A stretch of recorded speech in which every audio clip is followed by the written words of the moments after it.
1 Coríntios 1:31. Saudação. Eu, Paulo, que fui chamado pela vontade de Deus para ser apóstolo de Cristo Jesus, escrevo, junto com o irmão Sóstenes, esta carta à Igreja de Deus que está na cidade de Corinto.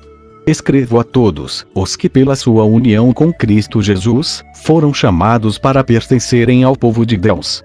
Esta carta é também para aqueles que em todos os lugares adoram o nosso Senhor Jesus Cristo, Senhor deles e nosso.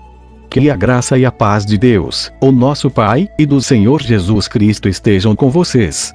Eu sempre agradeço ao meu Deus por causa da graça que Ele tem dado a vocês por meio de Cristo Jesus. Por estarem unidos com Cristo Jesus, vocês foram enriquecidos em tudo, tanto no dom de anunciar o Evangelho como no dom da sabedoria espiritual.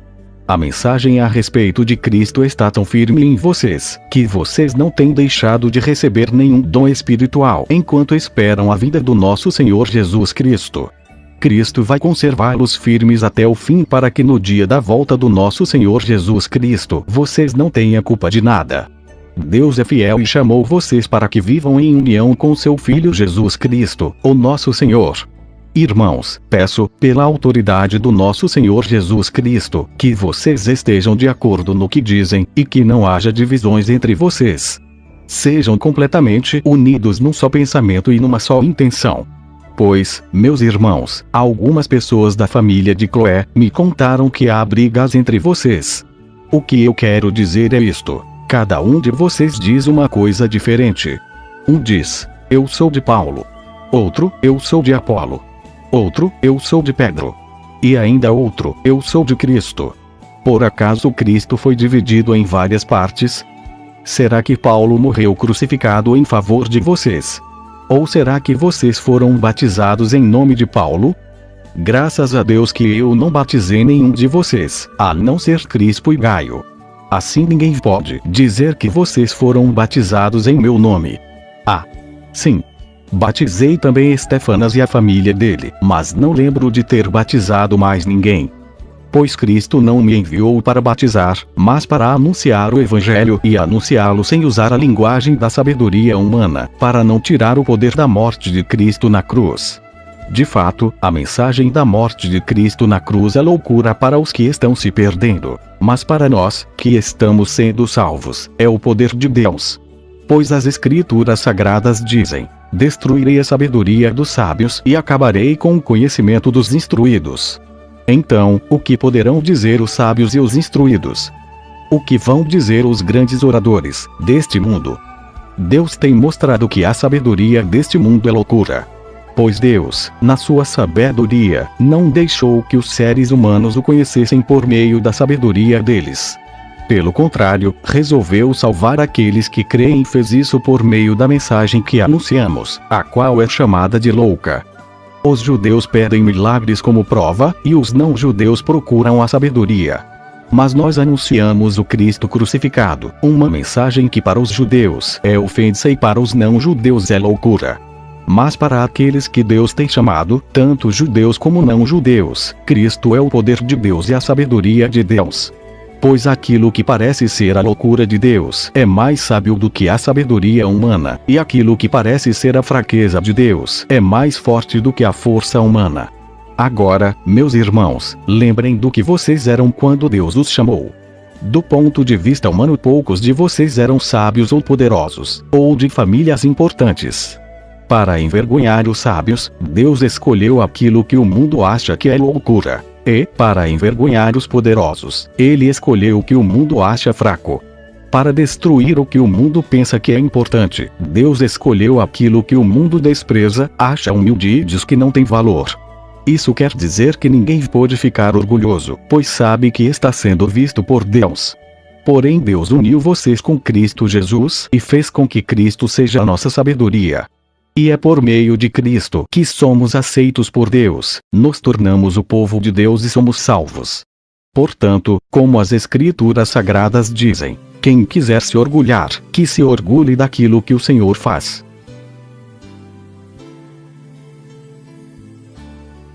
Primeiro Coríntios 5:1-13. Imoralidade na Igreja de Corinto. Agora estão dizendo que há entre vocês uma imoralidade sexual tão grande, que nem mesmo os pagãos seriam capazes de praticar. Fiquei sabendo que certo homem está tendo relações com a própria madrasta. Como é que vocês podem estar tão orgulhosos? Pelo contrário, vocês deviam ficar muito tristes e expulsar do meio de vocês quem está fazendo uma coisa dessas. Quanto a mim, ainda que não esteja presente aí pessoalmente, estou com vocês em espírito. E, agindo como se eu estivesse aí, já julguei, pela autoridade do nosso Senhor Jesus, o homem que está fazendo essa coisa horrível. Quando vocês se reunirem, estarei com vocês em espírito. Então, pelo poder do nosso Senhor Jesus, que estará presente conosco, entreguem esse homem a Satanás, para que o seu corpo seja destruído, mas o seu espírito seja salvo no dia do Senhor. Não está certo que vocês estejam orgulhosos. Vocês conhecem aquele ditado: um pouco de fermento fermenta toda a massa. Joguem fora o velho fermento do pecado para ficarem completamente puros. Aí vocês serão como massa nova e sem fermento, como vocês, de fato, já são. Porque a nossa festa da Páscoa está pronta, agora que Cristo, o nosso Cordeiro da Páscoa, já foi oferecido em sacrifício. Então vamos comemorar a nossa Páscoa, não com o pão que leva fermento, o fermento velho, do pecado e da imoralidade, mas com o pão sem fermento, o pão da pureza e da verdade. Na outra carta que escrevi a vocês, eu recomendei que vocês não tivessem nada a ver com gente imoral. Eu não quis dizer que neste mundo vocês devem ficar separados dos pagãos que são imorais, avarentos, ladrões ou que adoram ídolos. Pois, para evitar essas pessoas, vocês teriam de sair deste mundo.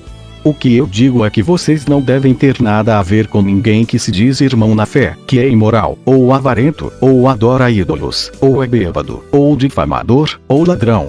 Com gente assim vocês não devem nem comer uma refeição. Afinal de contas eu não tenho o direito de julgar os que não são cristãos. Deus os julgará. Mas será que vocês não devem julgar os seus irmãos na fé? Como dizem as Escrituras Sagradas: expulsem do meio de vocês esse homem imoral.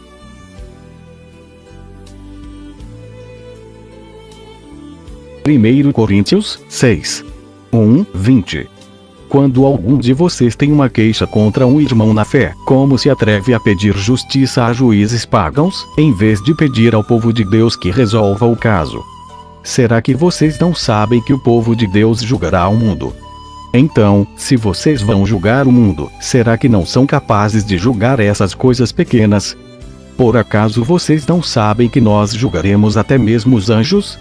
Muito mais, então, devemos julgar as coisas desta vida. Portanto, se surgir alguma questão dessas, será que vocês vão procurar pessoas que são desprezadas na igreja para julgarem esses casos? Que vergonha! Será que entre vocês não existe alguém com bastante sabedoria para resolver uma questão entre irmãos? É claro que existe. Mas o que acontece é que um irmão em Cristo leva ao tribunal a sua queixa contra outro irmão e deixa que juízes pagãos julguem o caso. Só o fato de existirem questões entre vocês já mostra que vocês estão falhando completamente. Não seria melhor aguentar a injustiça? Não seria melhor ficar com o prejuízo? Pelo contrário, vocês cometem injustiça, e roubam, e fazem isso tudo contra os seus próprios irmãos. Vocês sabem que os maus não terão parte no reino de Deus.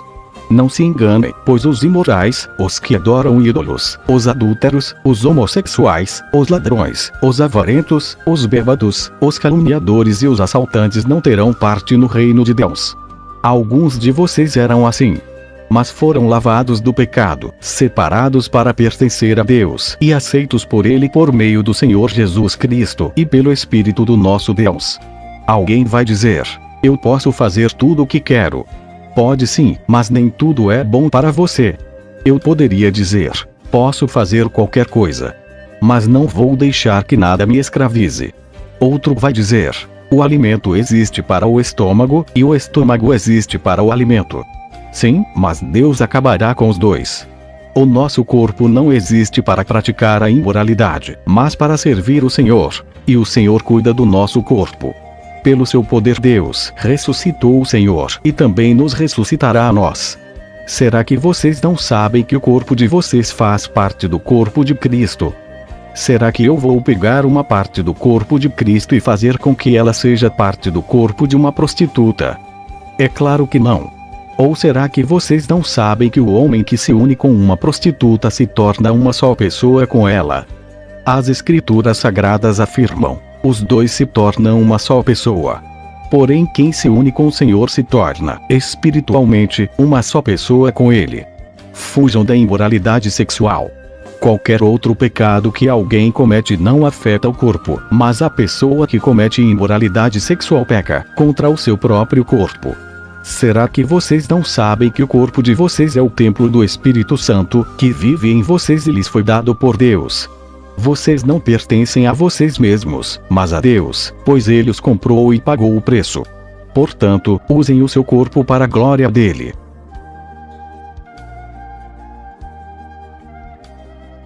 Primeiro Coríntios 7, 25-40. Conselhos para pessoas solteiras e para viúvas. Para os solteiros, eu não tenho nenhum mandamento do Senhor, porém dou a minha opinião como uma pessoa que, pela misericórdia do Senhor, merece confiança. Por causa dos tempos difíceis em que vivemos, eu penso que é melhor para o homem ficar como está. Você tem esposa? Então não procure se separar dela. Você é solteiro? Então não procure esposa. Porém, se você casar, não estará cometendo pecado. E, se uma moça solteira casar, também não estará cometendo pecado. Mas eu gostaria de poupar vocês dos problemas de cada dia que terão na vida de casados. Irmãos, o que eu quero dizer é isto: não nos resta muito tempo, e daqui em diante os casados devem viver como se não tivessem casado, os que choram como se não estivessem chorando, os que estão rindo como se não estivessem rindo, os que compram como se não fosse deles aquilo que compraram, os que tratam das coisas deste mundo como se não estivessem ocupados com elas. Pois este mundo, como está agora, não vai durar muito. Eu quero livrá-los de preocupações. O solteiro se interessa pelas coisas do Senhor porque quer agradá-lo. Mas o homem casado se interessa pelas coisas deste mundo porque quer agradar a sua esposa e por isso é puxado para duas direções diferentes. Quanto às mulheres, tanto as viúvas quanto as solteiras, elas estão interessadas nas coisas do Senhor porque querem se dedicar de corpo e alma a Ele.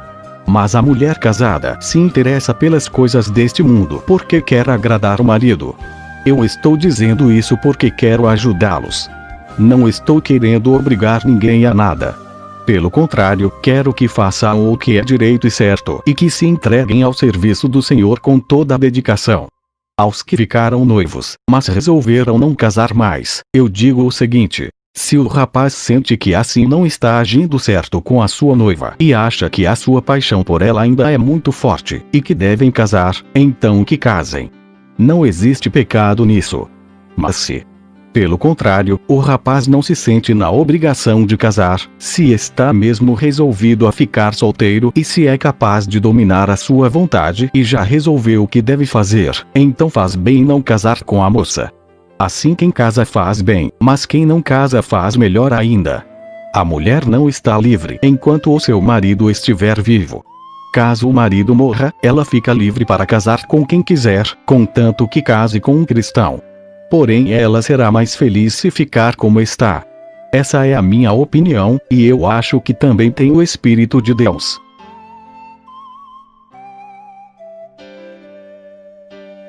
Primeiro Coríntios 12, 1-31.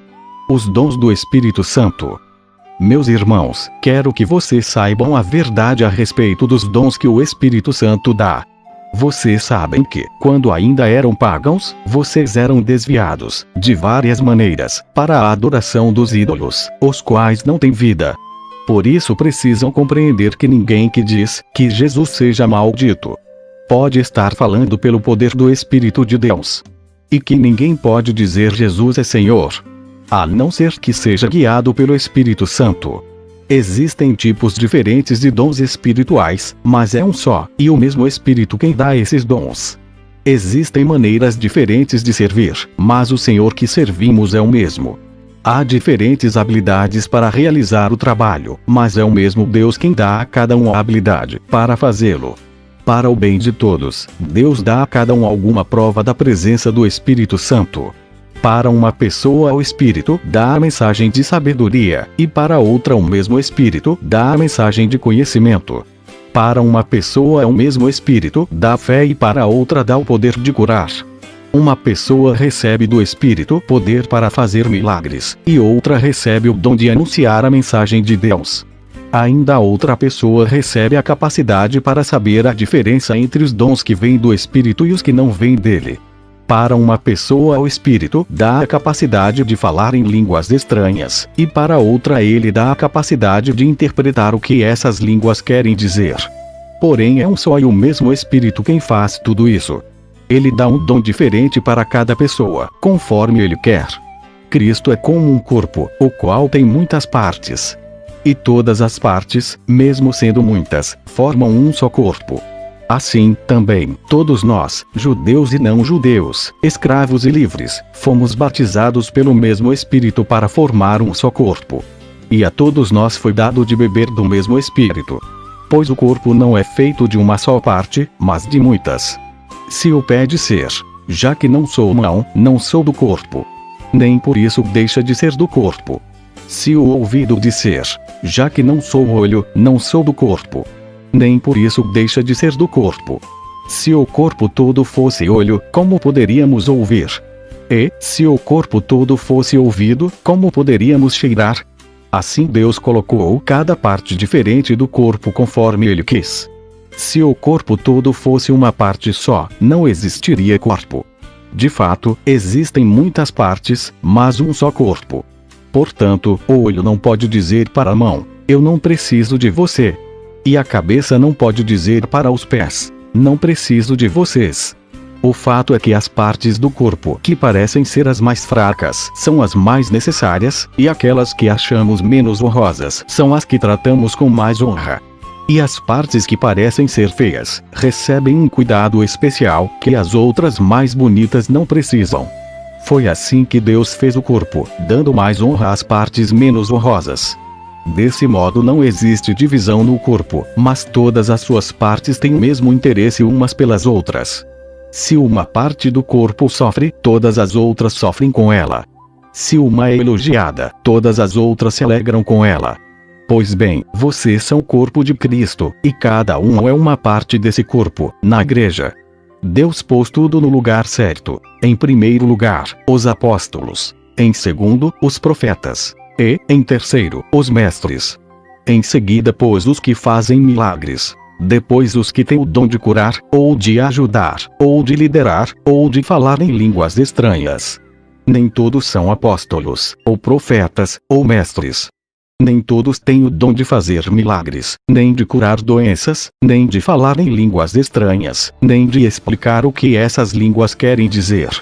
Por isso se esforcem para ter os melhores dons. Porém eu vou mostrar a vocês o caminho que é o melhor de todos.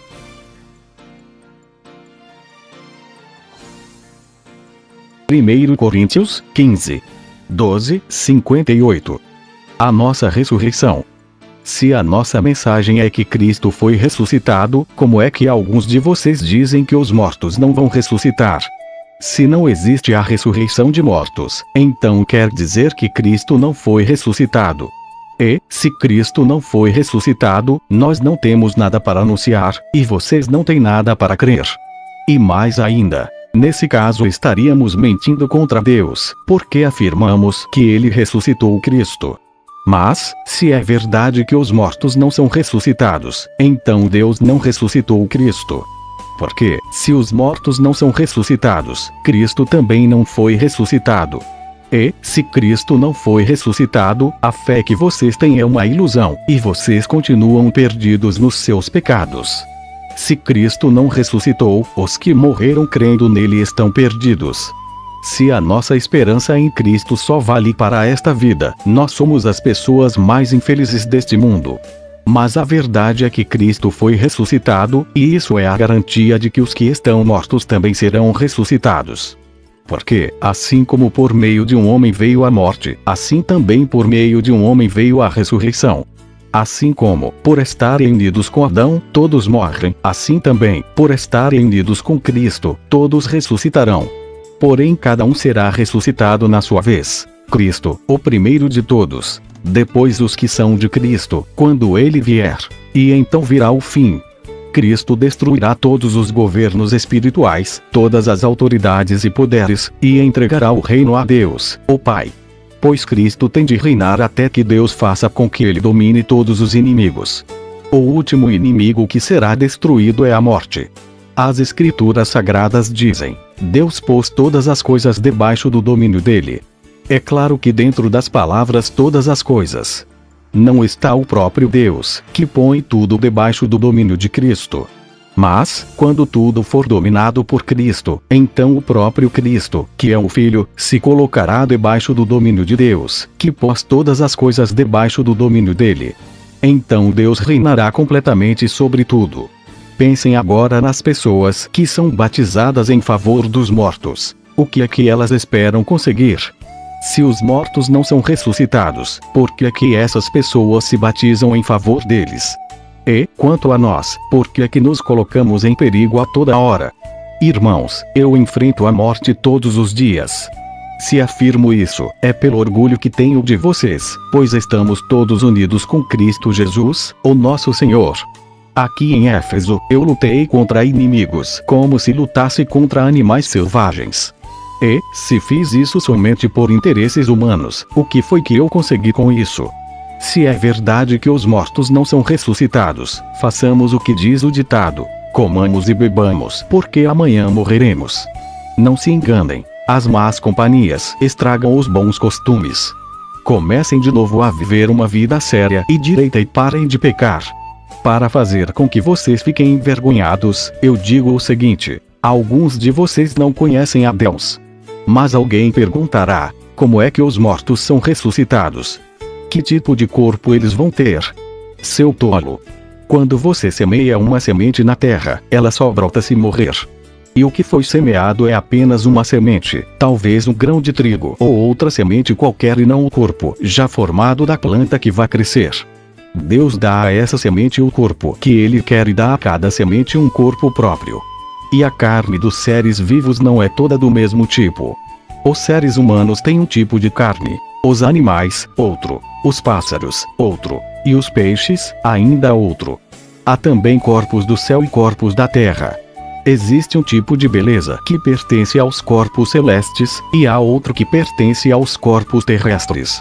O sol tem o seu próprio brilho, a lua, outro brilho, e as estrelas têm um brilho diferente. E mesmo as estrelas têm diferentes tipos de brilho. Pois será assim quando os mortos ressuscitarem. Quando o corpo é sepultado, é um corpo mortal, mas, quando for ressuscitado, será imortal. Quando ele é sepultado, é feio e fraco, mas, quando for ressuscitado, será bonito e forte. Quando é sepultado, é um corpo material, mas, quando for ressuscitado, será um corpo espiritual. É claro que, se existe um corpo material, então tem de haver também um corpo espiritual. Porque as Escrituras Sagradas dizem: Adão, o primeiro homem, foi criado como ser vivo. Mas o último Adão, Jesus Cristo, é o Espírito que dá a vida. Não é o espiritual que vem primeiro, mas sim o material. Depois é que vem o espiritual. O primeiro homem foi feito do pó da terra, o segundo veio do céu. Os que pertencem à terra são como aquele que foi feito do pó da terra. Os que pertencem ao céu são como aquele que veio do céu. Assim como somos parecidos com o homem feito do pó da terra, assim também seremos parecidos com o homem do céu. Meus irmãos, o que eu quero dizer é isto: o que é feito de carne e de sangue não pode ter parte no reino de Deus, e o que é mortal não pode ter a imortalidade. Escutem bem este segredo: nem todos vamos morrer, mas todos nós vamos ser transformados, num instante, num abrir e fechar de olhos, quando tocar a última trombeta. Ela tocará, os mortos serão ressuscitados como seres imortais, e todos nós seremos transformados. Pois este corpo mortal precisa se vestir com o que é imortal, este corpo que vai morrer precisa se vestir com o que não pode morrer. Assim, quando este corpo mortal se vestir com o que é imortal, quando este corpo que morre se vestir com o que não pode morrer, então acontecerá o que as Escrituras Sagradas dizem: a morte está destruída. A vitória é completa. Onde está, ó morte, a sua vitória? Onde está, ó morte, o seu poder de ferir? O que dá à morte o poder de ferir é o pecado, e o que dá ao pecado o poder de ferir é a lei. Mas agradeçamos a Deus, que nos dá a vitória por meio do nosso Senhor Jesus Cristo.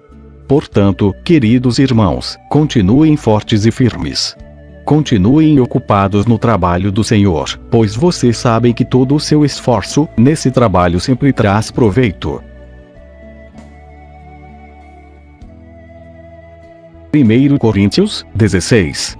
5:24. Os planos de Paulo. Eu visitarei vocês depois que tiver passado pela província da Macedônia, pois vou passar por lá. Pode ser que eu fique algum tempo com vocês, talvez todo o inverno, e assim vocês poderão me ajudar a continuar a minha viagem para onde quer que eu for. Pois eu não quero ver vocês apenas de passagem.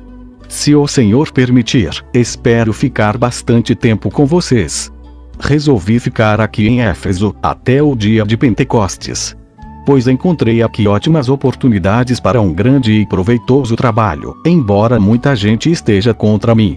Se Timóteo chegar aí, façam tudo para que ele se sinta bem entre vocês, pois, assim como eu, ele também está trabalhando para o Senhor.